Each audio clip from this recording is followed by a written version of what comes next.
오늘 말씀은 이제 예수님의 광야 시험, 누가복음 4장 1절부터 13절의 말씀인데, 예수께서 성령의 충만함을 입어 요단강에서 돌아오사 광야에서 40일 동안 성령에게 이끌리시며, 이게 1절이란 말이에요. 그리고 13절에 가면은 마귀가 모든 시험을 다한 후에 얼마 동안 떠나니라 이렇게 돼 있어요. 그러니까 마귀가 이겼다는 거예요. 예수님이 이겼다는 거예요. 예수님이 이겼다는 거잖아요. 이 내용을 오늘 살펴보려고 하는 겁니다. 이 광야 시험이 끝나야 이제 예수님은 본격적으로 사역에 나설 수 있는 것이기 때문에, 예수님의 사역은 구원 사역이란 말이에요. 구원 사역, 메시아로서의 구원 사역이기 때문에 그 사역을 시작하시기 위해서는 반드시 거쳐야 되는 광야 시험이었어요. 성령에 이끌려 들어가서 40일 동안을 계셨다고 말씀하잖아요. 그러니까는 우리가 40일 금식기도 하는 게 지금 여기서 나온 거예요. 지금 육체적인 시험을 겪으셨어요. 먹을 것 못 먹었잖아. 금식했잖아요. 또 정신적인 시험,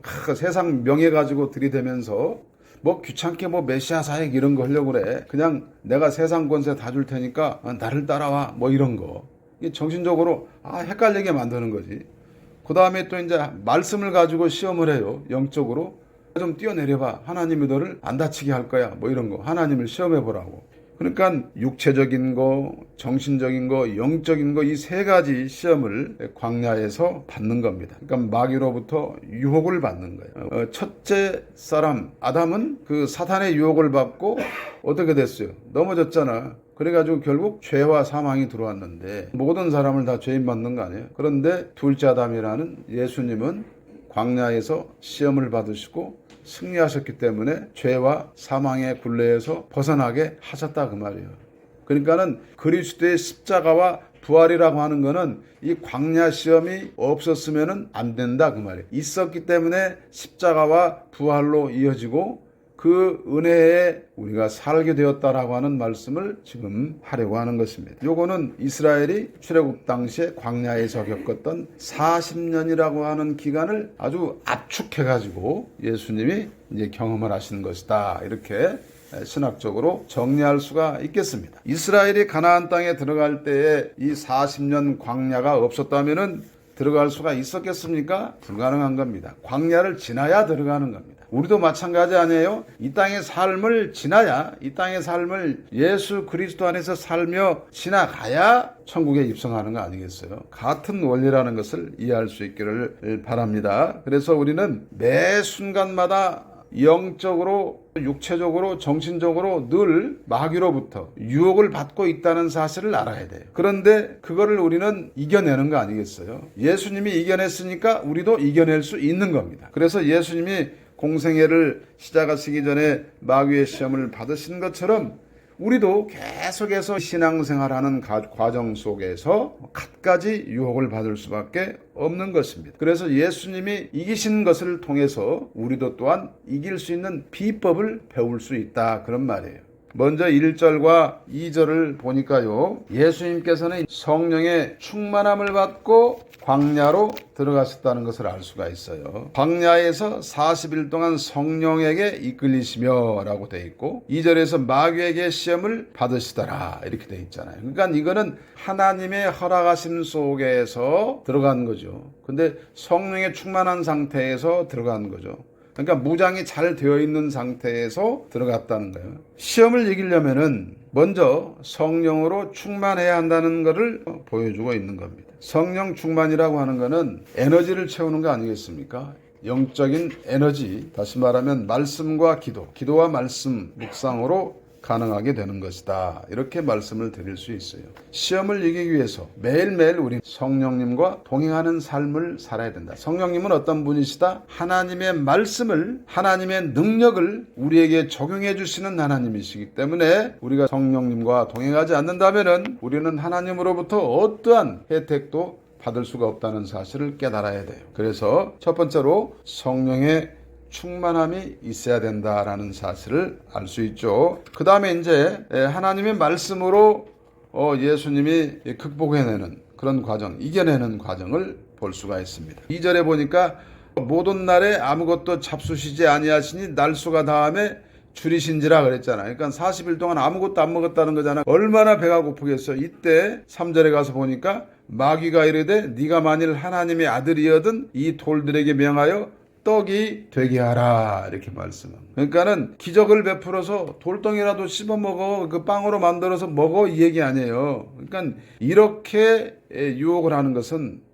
예수님을 넘어뜨리려고 하는 것은 예수님이 사역을 감당하면 안 되기 때문에 방해해야 되니까 이렇게 유혹을 하는 거예요. 근데 첫 번째로 유혹한 것이 신체, 육체에 필요한 것을 갖고 싶어하는 욕구를 건드린 거야. 인성 속에 우리 인간이 갖고 있는 욕구를 건드린 거라고.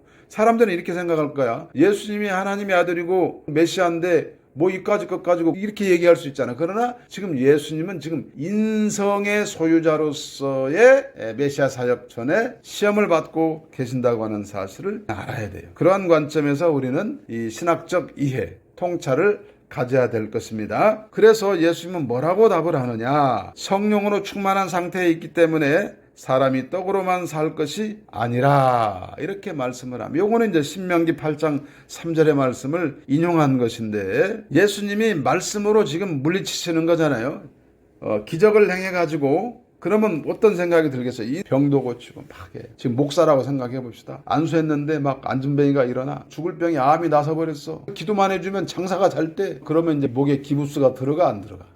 들어가지. 거의 하나님 위치에 올라가지. 돈도 막 쓸어 담고 이런 상황이 되는 거예요. 지금 예수님을 지금 그렇게 만들려고 하는 거야. 교만해지게 만들어가지고 넘어뜨리려고 하는 거야. 교만하면 넘어지게 돼 있는 것이거든. 우리 생각을 한번 해봐요. 우리가 아무리 목회자라 할지라도 배고프면 힘들어요. 돈 없으면 힘들어.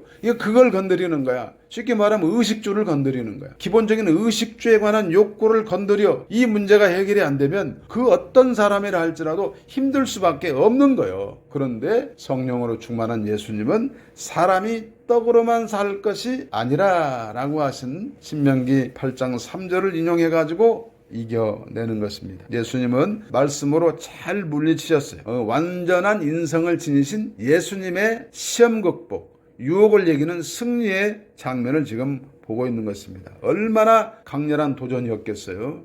능력이 없는 사람은 괜찮은데 예수님은 능력 있잖아. 근데 그걸 참고 견뎌야 되니까 얼마나 힘이 드셨을까 하는 것이죠. 우리 목회자들에게도 그리스도인들에게도 이와 같이 원초적인 욕망을 건드릴 때 이거를 이겨내는 용기가 필요하다는 거예요. 내가 높은 지위에 있어, 회사에서 또는 어디 국가의 관리로서 높은 지위에 있어, 뭔가 내가 사인 하나만 해주면 몇백억이 왔다 갔다 해. 그런 자리에 있어. 뇌물 들고 와. 100억에 한 10분의 1 한 10억 정도 갖고 와가지고 한 번만 봐주라고. 이러면 안 넘어갈 사람이 누가 있겠어? 나부터라도 사인 안 한다는 보장이 없어. 세상이 그런 거예요. 지금 그걸 얘기하는 거예요. 그걸 이겨내야 한다. 예수님이 이기셨기 때문에, 시험을 이기셨기 때문에 우리가 구원받은 것이고요. 또 우리가 그 혜택을 입고 있기 때문에 우리도 얼마든지 하나님의 말씀으로 마귀의 유혹을 물리칠 수 있다고 하는 사실을 믿으시길 바랍니다.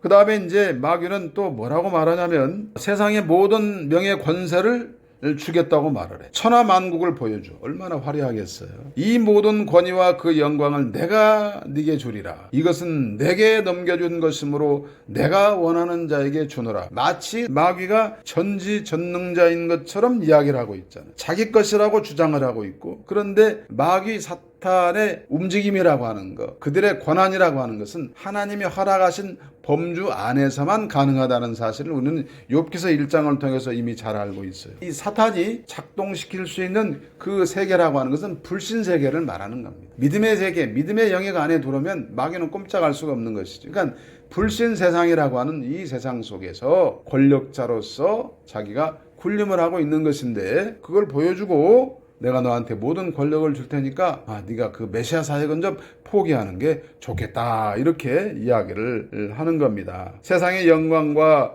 권력을 주겠다는 유혹을 물리칠 사람이 과연 얼마나 있겠어요. 우리한테도 와가지고 뭐 자리 하나 준다고 뭐 어쩌고 저쩌고 하면서 너 목회 포기해. 그러면 포기할 사람 많을 거예요. 예를 들면은 너 예수만 안 믿으면은 내가 장관 자리 줄게. 그러면 네, 안 믿을게요. 그럴 사람 많이 있을 거라 그 말이에요. 그런데 예수님은 뭐라고 말씀합니까? 주 너의 하나님께 경배하고 다만 그를 섬기라, 이렇게 말해요. 이것도 신명기 6장 13절의 말씀을 인용한 거예요. 예수님이 자기 생각으로 대답을 한 거예요? 아니면은 성경의 말씀을 가지고 대답을 한 거예요? 성경이 말씀을 가지고 대답했다는 사실을 우리는 똑바로 기억을 해야 합니다. 말씀으로 물리치시는 장면을 우리는 계속 보고 있는 거예요. 그 다음에 이제 세 번째로 어떻게 되느냐? 또 이끌고 예루살렘으로 가서 성전 꼭대기에 세우고 이르되 네가 만일 하나님의 아들이거든 여기서 뛰어내리라. 예수님이 말씀으로 착착착 물리치시니까 마귀도 말씀을 가지고 들이미는 거예요. 하나님이 너를 위하여 그 사자들을 명하사 너를 지키게 하시리라 이렇게 말해요. 그러니까 말씀을 자기 멋대로 적용을 하고 해석하는 거지. 오늘날에도 이런 목회자들 많이 있잖아요. 이런 그리스도인들 많이 있잖아. 성경 말씀을 많이 알기는 알아. 근데 그것을 가지고 자기의 유익을 위하여 어떤 의도된 목적을 가지고 하나님의 말씀을 갖다 붙여가지고 말하는 사람들이 많이 있다는 사실을 우리는 알아요. 마귀도 말씀으로 장난을 치더라. 그러니까는 예수님이 뭐라고 말씀을 해요? 주 너의 하나님을 시험하지 말라. 신명기 6장 16절의 말씀을 인용을 하는 거예요. 그러니까 이 세상은요, 지금 기독교인들이 넘쳐나잖아. 우리나라는 뭐 1200만이라고 막 이렇게 얘기하는데 뭐 우리가 보기에는 한 800만 정도밖에 안 되는데 중복된 숫자가 많아서 그런 것 같아요. 어쨌든 간에 하나님의 말씀을 세속적인 욕망을 위해서 사용하는 거예요. 편의를 위해서, 이익을 위해서. 그러니까는 하나님을 이용하는 거야 아니야. 하나님을 이용하고 있다 이 말이에요. 그래서는 안 된다. 그러니까 예수님이 주 너의 하나님을 시험하지 말라 이렇게 대답을 하신 것입니다. 예수님이 자기 생각대로 얘기했습니까? 아니면 뭐 칼이나 창을 들고 무찔렀습니까? 그게 아니라 오직 하나님의 말씀으로 응대해가지고 이 마귀를 물리쳤다 하는 사실. 하나님의 말씀으로. 그러니까 우리는 여기서 뭘 알아? 시험, 유혹거리는 매일 와. 날마다 올 수밖에 없어. 이럴 때 어떻게 물리쳐야 된다는 걸 알려주는 거예요. 말씀을 붙들고 물리쳐야 한다는 것을 보여주고 있는 거예요. 그렇기 때문에 우리가 성경을 매일 읽어야 되고 말씀을 묵상해야 되고 기도해야 되고 그렇다는 거예요. 그렇지 않으면은 인간적인 생각이 앞서기 때문에 자기 생각이 앞서기 때문에 성경은 뒷전이고 자기 생각으로 자기 머리로 계산해가지고 대답한다 이 말이에요. 그러면 그때 뭐가 나가? 실수가 나가네. 실수. 잘못됨. 이런 것들 때문에 오히려 더 깊은 나락으로 빠질 수가 있다고 하는 사실을 우리는 이해해야 됩니다. 그 다음에 13절에 보니까요. 마귀가 어떻게? 떠났다라고 말하죠. 떠났다고. 근데 뭐라고 돼 있어? 그 앞에. 얼마 동안 떠나니라. 이 말은 무슨 얘기냐면은 마귀가 기회가 되면은 다시 온다는 얘기 안 온다는 얘기야. 계속해서 틈만 보고 있는 거지. 허점이 어딘가를 보았다가 계속해서 찌르고 또 찌르고 넘어질 때까지 계속 찌르겠다는 거 아니에요. 그러니까는 신앙생활 하는 중에 우리는 늘 경계하는 마음, 깨어있는 태도가 필요하다는 것을 일러주고 있는 것입니다. 우리는 오늘 본문을 통해서 시험을 이기는 세 가지 원리를 배웠어요. 성령의 충만함으로 이기자, 하나님의 말씀으로 이기자, 끊임없이 하자라는 거예요. 범사에 주의하자는 얘기죠. 믿음 안에서 승리를 해보자는 말씀인데 한마디로 정리하면은 이것이 쉬운 것 같지만은 매우 어렵게 느껴질 수도 있겠다는 거예요. 도대체 성령 충만이라고 하는 것이 무엇이냐? 어떤 그냥 물리적으로 짜릿한 현상이 있는 것이냐? 뭐냐? 도대체 이게 뭐냐라고 물어보는 사람들이 많죠. 이건 뭐 신학적으로 막 어쩌고저쩌고 설명하려면 복잡해지지만 우리가 간단하게 한번 생각을 해봅시다. 청춘 남녀가 있어요. 사랑에 빠졌습니다. 그럼 어떻게 돼요? 가만히 있어도 늘 생각나잖아. 보고 싶잖아. 그러니까 계속 전화하고 문자하고 편지하고 막 계속 그러는 거 아니야? 그거 뭐 있으면 뭐 보면은 저거 우리 누구씩 사다 주면 좋겠다. 계속 갖다 주잖아. 그죠? 그래 안 그래요? 계속 갖다 주는 아깝지가 않아. 하나도 아깝지가 않아. 이런 게 쉽게 말하면 성령 충만이요. 부모가 자식을 사랑해. 근데 자식을 갖다 수단으로 봅니까? 자식이 수단이냐고. 아니요. 물론 그런 부모도 간혹 있겠지만은 부모는 자식을 위해서 목숨까지 내주잖아. 목적적 존재로서 바라보는 거예요. 이렇게 사랑으로 가득한 상태가 성령 충만이라고 하는. 그러니까 뭐 하나님을 사랑하는 마음이 가득한 상태가 바로 성령 충만이다 이런 거예요. 근데 이것이 맹목적 사랑 뭐 이런 그런 게 아니라 말씀의 근간, 하나님의 언약의 근간, 예수 그리스도 안에서 하나님 사랑, 이웃 사랑을 실천하는 자가 바로 성령의 충만한 자다 이렇게 말씀을 드릴 수가 있는 것입니다. 잘 준비가 되고 다듬어졌다. 기본적으로 말씀에 충실하다. 기본적인 예배 생활, 신앙 생활 잘하고 있다. 이게 바로 성령의 충만이라고 말씀을 드릴 수 있는 것입니다. 하나님의 말씀은 곧 정보예요, 정보. 그러면 이 정보, 하나님 말씀 속에는 뭐가 담겨 있어요? 하나님이 누구신가? 내가 얼마나 비참한 존재인가? 하나님은 얼마나 위대하시고 얼마나 무한하시고 전지전능하신 하나님이신가를 알려주는 게 하나님의 말씀이라 그 말이에요. 그리고 그 말씀 속에 하나님이 나를 향한 뜻과 계획과 목적이 있다고 하는 것을 발견하도록 한다 이 말이지. 그렇기 때문에 그 말씀 안에서 우리가 거하면서 예수 그리스도의 제자로서 우리는 하나님 말씀에 충만한 상태로 살게 되는 거예요. 일거수일투족. 우리의 손으로 행하는 것, 발걸음 가는 것, 우리가 하는 말, 우리가 보는 것, 이런 것 다 각가지 이런 것들이 다 예수 그리스도 안에서 행해지는 것이다. 이것이 바로 성령의 충만함이 되는 것인데, 그러므로 정보가 없으면 어떻게? 말씀이 없는데 무지한데 성령 충만이 있을 수 있어요? 없다. 이렇게 말씀을 드릴 수 있는 것입니다. 예수님께서 시험을 이기셨기 때문에 우리가 말씀과 성령의 의지에 이기는 것은 마땅한 일이다. 이렇게 말씀을 드리겠습니다. 하나님은 감당할 시험만을 허락하시고 피할 길을 내주신다고 고린도전서 10장 13절에 말씀하고 있어요. 시험에 대한 예수님의 대답으로부터 우리가 알고 있는 성경, 이걸 가지고 어떻게 정확하게 대답을 해야 하는 것인가를 우리는 배웠습니다. 마귀의 권세는 그야말로 무수한 시험거리로 우리를 공략을 합니다.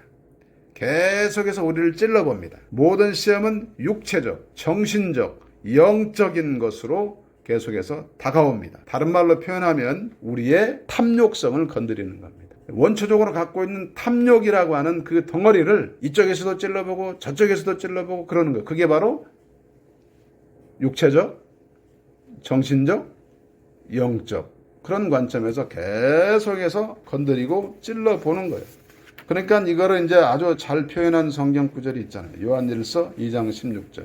안목의 정욕, 육신의 정욕, 이생의 자랑. 그러니까는 결과적으로 이 보는 것, 먹고 마시고 입는 것, 누리는 것, 그리고 또 내가 뭐 어느 정도 잘났어, 이 자랑거리 이런 것들이 다 결과적으로는 탐욕이라고 하는 것 그 바탕에서 자라는 것이지. 그래서 결과적으로는 이것이 교만함으로 결론을 맺는 거예요. 그러면 끝나는 거예요. 하나님은 여러 장애인들 다 써요. 다 쓰지만 교만한 사람은 안 쓴다. 교만한 사람은 안 써요. 마음을 정돈하고 똑똑한 정신으로 우리 주님의 진리를 채워 넣어야 합니다. 그리고 새겨야 합니다. 그러려면은 성령께 구해야 되겠습니다. 시험이 왔는데 인식하지도 못할 수 있기 때문에, 유혹이 다가왔는데 그게 뭔지도 모르고 덥석 물을 수 있기 때문에 우리는 성령께 구해야 한다는 사실. 민감하지 못하면 당하는 겁니다. 그래서 깨어 있으라고 말씀을 하죠. 다시 한번 강조하지만은 성령께 의지해야 합니다. 마귀와 영적 전쟁하는 데 필요한 무기는 오직 하나님의 말씀뿐입니다. 말씀 없이 성령의 역사는 있을 수 없습니다. 하나님의 말씀의 기초에 역사하십니다. 그래야 성령의 검, 성령의 칼을 쓸 수가 있는 거예요. 에베소 6장 17절에 나오는 성령의 검을 우리가 쓸 수 있어. 그러니까 성령의 검이라고 하는 것은 누구나 쓸 수 있어. 그러나 아무나 쓰지는 못해. 무슨 말인가 알겠죠? 성경을 가까이 하고 말씀을 쥐하로 묵상하고 말씀을 붙들고 기도하는 자가 그걸 쓸 수 있다. 마크 센번이라고 하는 분이 베풀문 기술이다. 그러므로 연습이 필요하다. 다른 사람과 나누지 않는다면 당신이 가진 물질적, 정서적 소유물은 아무런 소용이 없다. 그러니까 잘 나누라는 거잖아요. 가치와 크기를 떠나서 내가 가진 것 하나쯤은 내줄 줄 알아야 하는데 그러질 못하고 계속 나는 이러니까 나는 얻어먹어도 돼. 이런 사람이 너무나 많아. 얌체같이 하나님과의 사이에서도 마찬가지라고 하는 거예요. 신앙생활을 하는 이유가 하나님께 받으려만 하는 것이어서는 곤란하다. 이런 목적으로 신앙생활을 하면은 생기는 것이 없어. 자기에게 유익이 없어. 그러면 어떻게 돼? 다른 걸로 갈아타요. 다른 교회를 나가든지 아니면 아예 다른 종교로 가버리든지 이런 현상이 일어난다는 거요. 우리는 어떤 사람들이요? 하나님께 이미 받은 사람들이요. 구원을 받은 사람들이요. 영생을 받은 사람들이요. 그러니 우리가 하나님께 나와 예배하는 겁니다. 감사해서. 그러니까 우리가 가진 것을 드려요. 예물도 드려요. 마음도 드려요. 시간도 드려요. 그리고 그 감사함 때문에 다른 이웃들과 우리는 나누는 거예요. 자기 할 일은 안 하고 받기만 하려고 하는 것은 도둑과 같은 심보예요. 하나님은 공의의 하나님이라고 하는 사실을 잊어서는 안 되는 것입니다. 그러므로 우리의 상황을 한번 돌아보자는 거예요. 우리의 상황을. 내가 어떤 일이 잘 되든지 어떤 일이 안 되든지 항상 점검해. 좋을 때든지 나쁠 때든지 항상 점검해 보라는 거예요. 좋으면 좋아서 시험거리가 오고 나쁘면 나빠서 시험거리가 오는 겁니다. 두 번째로 하나님은 마귀의 유혹을 허락하셨다는 사실이에요. 왜냐하면 긴장하도록 고무줄을 당기는 걸 긴장이라고 해요. 긴장, 팽팽한 긴장을 이루고 있다. 이런 긴장 상태에 우리를 놔두는, 그래야 우리가 살아. 그렇지 않으면 나태해지고 죽어요. 그러니까 일정 부분 마귀의 유혹을 허락하셨는데 마귀는 허락한 범위에서만 움직이지 전지전능한 존재가 아니기 때문에 강하고 담대하게 우리는 현실의 위기를 극복해낼 수 있어야 되겠다는 거예요. 그 다음에 세 번째로는 예수 안에서 우리는 잘 될 수밖에 없다고 하는, 일시적으로 실패한 듯 보이지만은 그는 승리로 가는 과정에 불과하다. 성공으로 가는 과정에 불과하다. 우리의 영성이 완성되는 그날까지 가는 과정에 불과하다. 가나안에 들어가는 그런 광야의 과정에 불과하다라고 하는 사실을 알고 있어야 되는 거예요. 그렇기 때문에 우리는 매사에 긍정하는 모습, 예수를 믿는 자로서의 잘 될 거야, 잘 되고 있네, 진짜 잘 되네, 뭐 이런 긍정하는 모습들이 안 돼, 나 같은 놈이 절대 안 될 거야, 포기해버려야지, 이런 거 안 된다고 말씀을 드리는 겁니다. 그 다음에 네 번째, 말은 곧 에너지라는 사실을 알아야 돼요. 하나님이 천지창조를 할 때 뭘로 했어요? 말씀을 하셨잖아요. 그러니까 말 자체가 에너지라고. 말은 에너지입니다. 그러니 먼저 이 말로써 하나님께 아뢰고 하나님을 기쁘시게 하고 감동을 시켜야 돼. 먼저 말로. 그러고 난 다음에 구원받은 백성답게 실천하여 행동으로 보여드려서 하나님을 감격하게 만들고 기쁘시도록 만들어야 된다, 그 말이에요. 그러니까는 좋은 말, 고운 말, 바른 말, 이런 걸 써야 된다, 그런 말이에요. 그래서 구원받은 백성답게 승리하는 하루하루의 삶이 되시기를 주의 이름으로 축복합니다. 아멘.